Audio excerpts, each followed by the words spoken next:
ஜோலார்பேட்டையில் பார்த்தீங்கன்னா திமுக சார்பில் தேவராஜ் மாவட்ட செயலாளர் இருக்காரு, அவர் போட்டியிட வாய்ப்பு. அதே போல கவிதா தண்டபாணி அவங்களும் வாய்ப்பு கேட்டிருக்காங்க.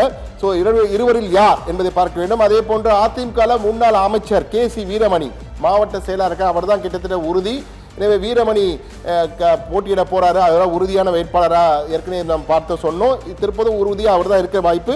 தாவேகா சார்பில் முனுசாமி, நாம் தமிழர் கட்சி சார்பில் சசிரேகா அதிகாரப்பூர்வமாக அறிவிச்சிட்டாங்க அவரை.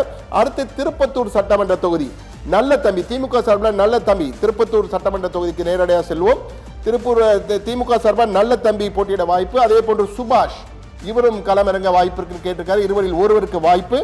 அதிமுக சார்பில் பார்த்தீங்கன்னா அந்த தெற்கு ஒன்றிய செயலாளர், திருப்பத்தூர் தெற்கு ஒன்றிய செயலாளர் அதிமுக திருப்பதி, அவருக்கு வாய்ப்புன்னு சொல்றாங்க. நாம் தமிழர் வீரா ஆறுமுகம் அதிகாரப்பூர்வமாக அறிவிச்சிருக்காங்க, எனவே அவருக்கு வாய்ப்பு.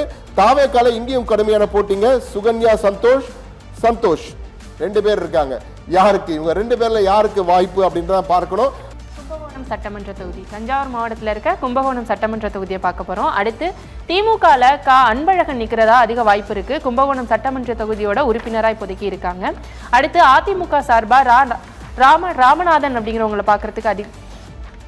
பார்க்க போறோம். அவங்களுக்கு அந்த தொகுதியில உத்தேச வேட்பாளர் இருக்கிறதுக்கு வாய்ப்புகள் அதிகம் இருக்குன்னு சொல்லப்படுது.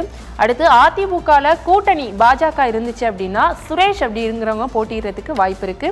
பாரதிய ஜனதா கட்சி கும்பகோணம் வழக்கறிஞர் பிரிவு மாவட்ட அமைப்பாளராக இருக்காரு சுரேஷ். மன்னிக்கவும்.